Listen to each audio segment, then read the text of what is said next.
Academy of Art University's K-Art News is next. Coming up, warnings about the Bay Bridge. And a new approach to reach out to young people who are thinking of ending their lives. Plus, a new report about young people who've become addicted to texting.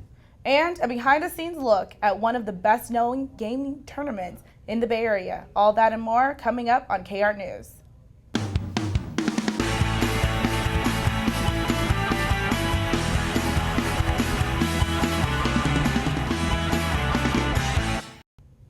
Hi there, thanks for joining us here at Academy of Art University's K-Art News. I'm Taylor Kimber. And I'm Miles DeBoer. Here's what we're working on. International bridge experts are warning that the new Bay Bridge span should be dealt with as soon as possible. Corrosion was found on the main cable of this bridge, and a panel of experts from around the world say that the span needs to be retrofitted quickly. One plan is to introduce a corrosion-fighting oil. That idea was suggested while the bridge was still under construction, but it was considered costly and was not used. Bridge officials are now saying that they might need to consider using the oil. The National Suicide Prevention Lifeline is creating ways that can help distraught young people get help through texting. According to the American Association of Suicidology, it is estimated that 5,300 people under the age of 24 have taken their own lives. People that text the organization are connected with text message trained volunteers who are under the age of 30. Suicide continues to be a big concern around the country, especially in colleges. K-Art News reporter Shanzay Sajid has more. Suicide rates have increased by 5% since 2010 among colleges across the country. The Center for Collegiate Mental Health at Penn State reported that almost 1 out of every 3 students who sought counseling seriously considered suicide. I asked Academy of Art University's Resource Center on their approach on helping students cope with their depression. I think one of the easiest ways for students to lower their anxiety and their chances of depression would be to connect. So connecting with other students. I think here it's really easy for students to feel isolated because we don't have a central campus and our campus is spread all over the city. If a student comes in and they're feeling depressed or they're having anxiety and are looking for mental health resources, we're going to refer them to somebody in the community. We have a list of mental health providers that we refer students out to. I asked an international student on how she overcame her battle with depression. I found ways of coping with it, and for me, one of the main ways is trying to keep myself really busy and to try and do things that I would do at home. So I really enjoy cooking at home, so I've got back into the routine of doing that, making some of the food that I'd make at home, and like reading and just kind of keeping my time busy with things. And the accommodation that I've moved into, I was really, really lucky.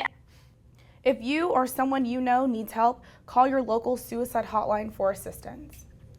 Isolation can be a big factor in depression among young people, especially for international students. K-Art News reporter Fiona Liu has a story of students learning how to cope. On September 10th, a graduate student of Clarkson University in New York State, Tian Ma, repeatedly stabbed a female classmate and cut himself. She died and he was shot dead by Portsmouth police officer after he refused to drop the knife. There are more than 3,000 Chinese international students coming to San Francisco every semester. It is not the first time that this kind of tragedy happened. Jimin Lau has more to say. From what I see is that a lot of international students, other international students who aren't fluent in English, probably spend more time with local or Chinese friends or their friends from the same country, and because they're not as comfortable to open up and explore amongst other cultures. Usually not hard if you try. It's only hard when you don't try. So even if you get homesick and stuff, you'll feel a lot better if you go out than staying at home. So I would say getting used to an area, it's only if you're willing to explore or not. If your living environment is only between school and home, that's only gonna drive you crazy. So how should Chinese international students find ways to relieve their stress? The academic coach Mike Nicholas, who worked with international students for more than 10 years, has some advices. They can drop in and talk to a native speaker about San Francisco, things to do in San Francisco, how to navigate the city, health, money, and just basic conversation. So I think trying to talk to a coach or someone that lives in San Francisco could help them with questions they have. People should cause attention and raise concern to this problem. Universities that have large amount of Chinese students can provide better cultural sensitivity training for American staffs and students. In San Francisco, Viana Liu, KR News. A new addiction is affecting teens today. A study done by the New York Times has found that teens use text messaging more than any other form of communication or social media. The study also revealed a similarity between avid texters to those with gambling problems, as well as schoolwork being negatively affected by this addiction. If you work or volunteer at a daycare center, you are now required to get a mandatory vaccine against certain diseases. This is due to Governor Jerry Brown's signing a vaccine bill this Sunday. It also requires daycare centers and homes to keep immunization records.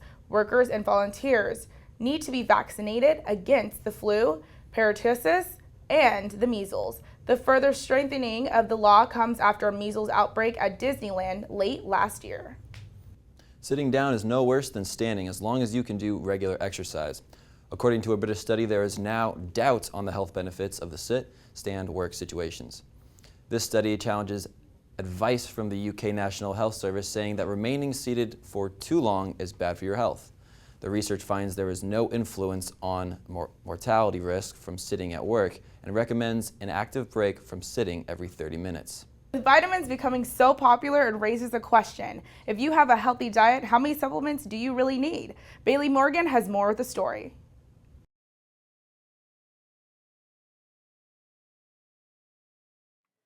According to Gallup surveys, 50% of people take vitamins, with the biggest demographic being people aged 65 and up. Sheila has been working at the hospital for the last 15 years with 2 growing boys of her own.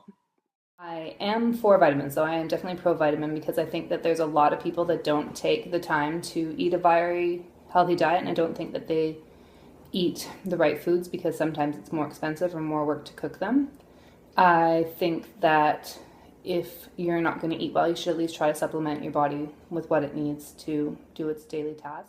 But it's just sad to see how many people don't take care of themselves, and when they come in and we go visit them for their first meal visits to find out what they like to eat, so many people tell us that they don't eat this vegetable, or they don't eat that vegetable, and they don't eat fresh fruit, and they only eat white bread, and nowadays I kind of thought it was past that. Though some people struggle obtaining access or affordability to a well-balanced diet, Amaral doesn't take vitamins, but has to take extra care in her diet. I am a vegetarian, so I do have to make up for the protein and the iron that I lack, and I feel that in the future, if I find it's necessary, I wouldn't be against taking vitamins. Specifically protein, because I am a vegetarian, so the proteins that people would normally get in meats, I have to go out of my way and find them in protein shakes, in tofu, beans, other nutrients. There are many different ways that you can create a balanced diet. For example, a balanced diet should include 1,136 milligrams of calcium each day. The average person under 13 and over 60 doesn't get enough. There is 306 milligrams of calcium in 1 glass of skim milk. In San Francisco, I'm Bailey Morgan for Academy of Arts, KR News.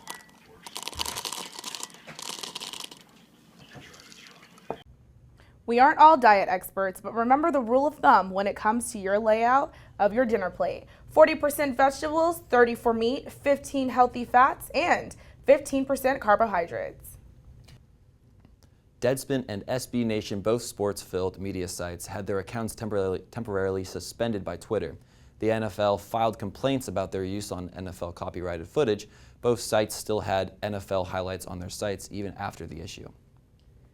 WhatsApp is a new messenger app that's sweeping the nation. The sweet thing is you can also use it to phone other people. Noah Rivers has more on the story. WhatsApp Messenger is an app where you don't have to pay for SMS, also known as short messaging service. In addition to basic messaging, WhatsApp users can create groups, send each other unlimited images, video, and audio media messages. After a year, you have the option of extending your subscription for 99 cents per year.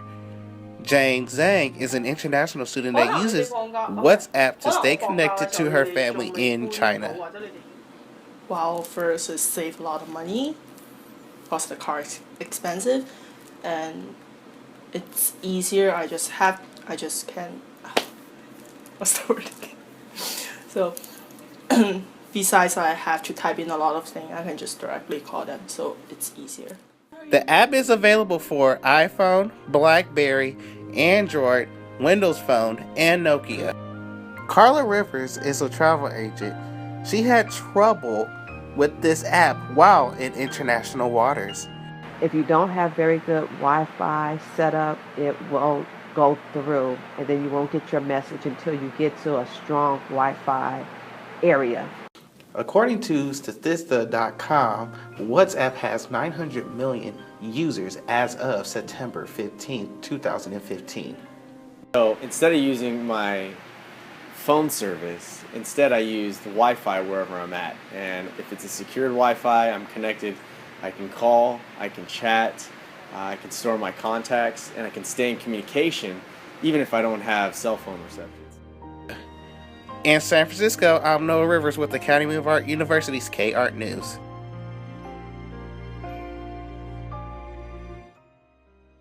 Remember, only strong working Wi-Fi will work for this app. Using data will lose your connections. Academy of Art University is breaking barriers with being the only art school in the nation to have a collegiate sports program. Here's Greg Ivory with the story. Academy of Art, established in 1929 and located in downtown San Francisco, is the only art school in the nation offering a collegiate sports program to their students, better known as artist athletes. Baby Zach! Good job! Get the foot down, baby! San Francisco is known to be the tech city of the West, drawing in a lot of tourists to the downtown area where the school is located. Unlike the traditional college campus we're all accustomed to, Academy of Art has a unique setup that is located right in the heart of downtown San Francisco. Every team here has, we're on the road every day. The basketball and the volleyball teams, they're at Kezar Stadium, in the gym. The soccer programs, they're at 3 different parks. They're at Kezar, San Francisco City, up at Skyline on Fairmont.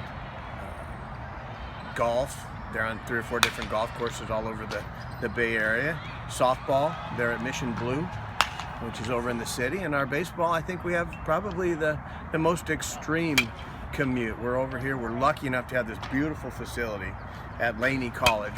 With having a non-traditional campus in the middle of downtown San Francisco, artist athletes have yet another unique challenge that traditional athletes do not have: resources and facilities. Academy of Art University, huge property owner. We own some beautiful buildings in the city. We own all our buildings. The only thing we don't own is our athletic facilities. And our president and the board, when they find the right facilities, they will purchase them, and it keeps us all going to know someday we will have our own. Academy of Art is now entering in its 7th year as a program and is promising students a change in facilities and resources for the future. But for now, these artist athletes will continue the grind in being an artist athlete. In San Francisco, I'm Greg Ivory for Academy of Art University's K-Art News. With so many teams at ArtU, its track team has won multiple national championships.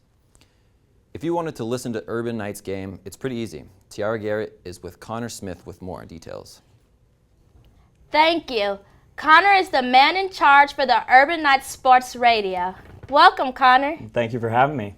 Of course. So knowing that you're in charge for the sports radio, tell us more about it. Well, UKR2 is the sports radio station here at the Academy of Art. It's in its second year. I wouldn't say I'm necessarily the man in charge. Jan has named me the liaison to the sports radio side of the whole website. So basically that entails maintaining the website, inputting all the kind of sound bites, all the production from the sports side of things. So it's been pretty fun so far. It sounds awesome. Yeah. Sounds like a good time. It is. So how did you get started with sports radio? That's a good question. They kind of threw me into that last year when I took one of Maddie's classes. He asked if anybody would be interested in sports radio, and I was like, I'll do a show. And ever since then, I was kind of pigeonholed into the sports side of things. Ended up getting an internship with 95.7 The Game. That's cool. And I've been doing that ever since, and I love it. It's fun. So you think that would be like a job of yours, graduating from this school? I hope so. I hope I can get a job graduating from the school, and I hope it could be in sports radio. The best part about it is I go into work at 4 a.m. Wow. and I'm done at 10. So, I mean, if you're 21 years old, you can have your, start your drinking early, I guess you could say, in that type of business. So it's been fun so far. Okay, cool. So how's it doing play-by-plays? Play-by-play. So that's the new class that we're in, and we're starting to do actual play-by-play for the school sports. I have not done it yet, but I look to start doing it in the next week, I believe. It's men's soccer. I'm not a soccer player, so I've never played soccer, so it's going to be interesting, I think. But it'll be students announcing live, play-by-play of student athletes playing their sport. So it should be an adventure. Cool. Yeah. I love it. So how unique is it of an opportunity to be the voice of the school sport radio? Oh, I think that's pretty cool. Anytime that you have an opportunity to say that you were the voice of this or the voice of that, that's pretty cool. I've never had that opportunity, so I feel like if we can deliver something that's, decent, then we can build upon that and maybe get some more responsibility within the athletic department. So it'll be a challenge, but it'll be fun to call yourself the voice of the school sports. Yeah. So how often are you going to be doing this program? When will we be able to tune in? You'll be able to tune in ukr2sportsradio.com, and you can tune in anytime. It'll stream constantly, so it'll be up all day, every day. Okay. And what kind of sports will you be covering? We will be covering soccer, baseball, softball, track and field. No, I'm not sure we'll cover track and field. Volleyball, basketball, all the main sports here at the Academy. So will you be set up live, like on the field or in the gym? We will be. So we'll be out in the stadium doing the live presentation with our little mics, and it'll be pretty fun. Cool. When officially will this be getting started? Next week. Oh, wow. Week. Yeah. So coming soon. Yes, absolutely. Pretty exciting. How many members to the cast? There are 5 of us. So it's a pretty small little crew, but definitely just 5 of us. So it's been fun. Okay, cool. Thanks for coming, Connor. Absolutely. Anytime. It was a pleasure. Thanks, Tiara and Connor. The Golden State Warriors have officially purchased the 12-acre Mission-based site. The NBA championship team has been planning on moving over to San Francisco from Oakland. The team plans to build an 18,000-seat arena along with 2 office towers. The project is estimated to be $1 billion investment, and the franchise is hoping to be opened in 2018. USC's head football coach, Steve Sarkisian, has been fired and checked into rehab. Sarkisian supposedly showed up for a team meeting intoxicated. This is not the first time the coach has a run-in with alcohol, as he allegedly had abuse earlier this season and while coaching at the University of Washington. This team is off to 3-2 start, and offensive coordinator Clay Hilton has taken over the head coaching position. Here at AAU, the Urban Knights are making noise. Here's Greg Ivory with sports. Expectations are high as the Urban Knights are geared up for yet another season in sports. The program is entering into its 8th year with already achieving multiple national championships in track, also multiple Pac-West titles in women's basketball. The softball team is coming off an impressive year as they look to continue their progression in becoming a better team than last year. Baseball and basketball are looking for rebound years as both teams recruited heavy in the offseason and is expecting different outcomes this year. Men's and women's soccer also recruited heavy with more than 10 new players on each team. Lastly, let's not forget about volleyball and their new coach looking for more expectations from the team. Let's take a look at some of the highlights from over the week. Starting off with soccer versus Chaminade University, Urban Knight forward Jordan Siege gets a wicked cross and boots this one in the back of the net, giving the Knights the 2-1 win. Keeping it in Hawaii, junior Justin Ermanwinzi spins and kicks this one in overtime, giving the Knights their 3rd consecutive win in Hawaii. The Urban Knights took 3 out of 4 on the Hawaii road trip and is looking to come back to the mainland to continue their success. The Urban Knights will be taking on Dixie State this Saturday, looking to continue their winning streak alive during league play. The women's basketball team is gearing up for another run at the Pac-West champions. Let's take a look at some of their highlights from last season. Getting right into the action, junior guard Jasmine Gwynn shoots a 3 and she connects with the Knights, going down 27-29 at halftime. Later, Zoe with a pass to Karan for the bucket. Later, Gwynn with the stop on a dime jumper, and it's money. Now on to the 4th. Gwynn at the top of the key hesitates, step back 3, and she'll take it, leading the Knights with 31 points on the day. The Knights will fall to Azusa Pacific by the score of 69-59, ending their run to repeat as Pac-West champs. But this year, they're looking to win it again as all 5 starters are returning for their senior season. Now on to volleyball. Coming off a solid year and also having an All-American named on the team, the Knights are looking to make a run at a Pac-West title. Things might be a little different this year as the Knights have a new coach in Ray Batalon. Picking it up in the 2nd set, freshman outside hitter Stein Raybon connects on a slam to even up the sets at 11. The Knights would eventually take the set 28-26. Now on to the 3rd set, the All-American Melissa Brump connects on this one, making the score 24-22. The Knights will go on to win the game 3-0 with a dominating performance by freshmen Stein Raybon and Melissa Brump.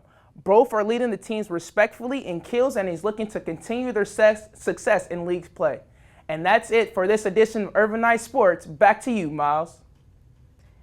Well, it's Taylor, but thank you, Greg. For all you Smashers out there and just gaming fans in general, the biggest gaming tournaments was held in San Francisco recently. Kai Hutchinson has more with the story.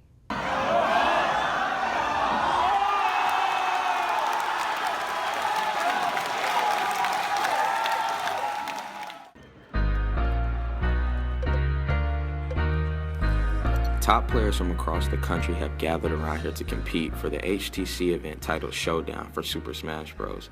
Top players such as Mango, Leffen, Hungrybox, they've all come here to compete.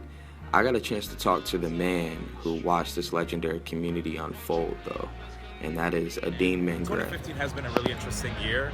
There's been a lot of inconsistency when it comes to placings. All over the place, it looks like there's no real main guy that's holding down the year 2015. Back then, you'd have a year where you felt like Mutaking was dominating, Mango was dominating, etc. But now, it's a different story. 2015, everybody's getting first place wins all over the board, and we still don't quite know whose year is it. This scene is really competitive. Some of these players train up to 8 hours a day and have been playing for 8 years straight, some 10. But it's amazing to see that the reward is great. Some of these prizes accumulate up to 1K to 10K. I got a chance to talk to some top players about how they feel on the community progressing. Also known as PewPewU, sponsored by Counter Logic Gaming, and Yeah, he's pretty big in the gaming community. How do you feel about your play today? My play today was alright, but I'm really proud of how we did in teams. Last National we got first place, this time we got third place, but I think it was still a good showing for SFAT and I. Yeah, for sure. If you had to speak on the Smash Bros community and how it's grown, how would you feel about it? Are you glad with Like, are you okay with the progression of it? Okay, yeah, that's a good question because I've been playing for 8 years now almost, and like I joined pretty much during the dark days when the community was like about to die. But now seeing it when it's like this, it's like really uplifting just to know that like I kept with the game like this, and there's genuine love in the community and stuff like that. Man, that's great. That's great. I appreciate it, Kevin, man, for your time in the interview, and good luck, the future endeavors in the game, man.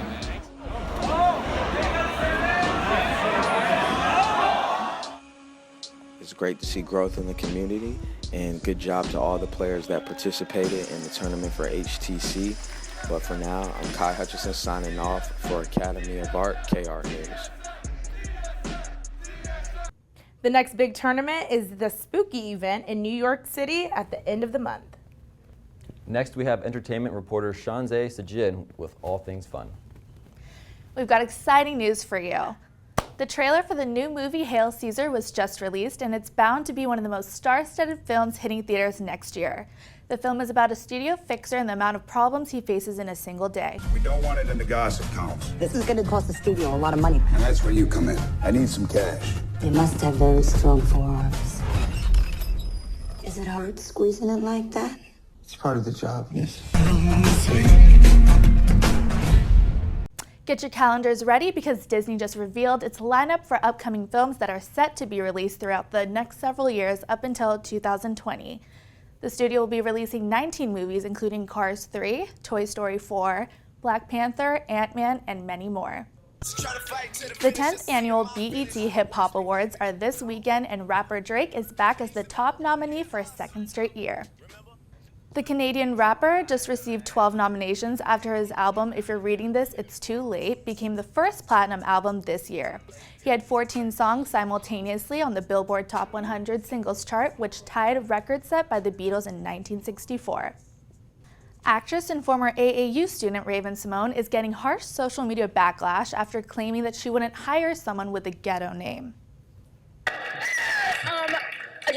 Just to bring it back, can we take back racist and say discriminatory? Because I think that's a better word. Yes, it is a much better That's word. a better word, and I am very discriminatory against words like the ones that they were saying in those names. I'm not about to hire you if your name is Watermelon Andrea. It's just not going to happen. I'm not going to hire you. No, that's not their fault. I would be such a beautiful King Kong cliche, by the way, I'm just letting you guys know. But no, is that me? You know Is that me? Raven, white people. Raven released a statement today and apologized publicly over Twitter. That's all for now. Tune in next week for more in the latest in entertainment news. Thanks, Shanzeh, and that wraps it up for this edition of the Academy of Art University's K-Art News. I'm Miles DeBoer. And I'm Taylor Kimber. For everyone here, thanks for joining us. Have a great evening. See you back next time.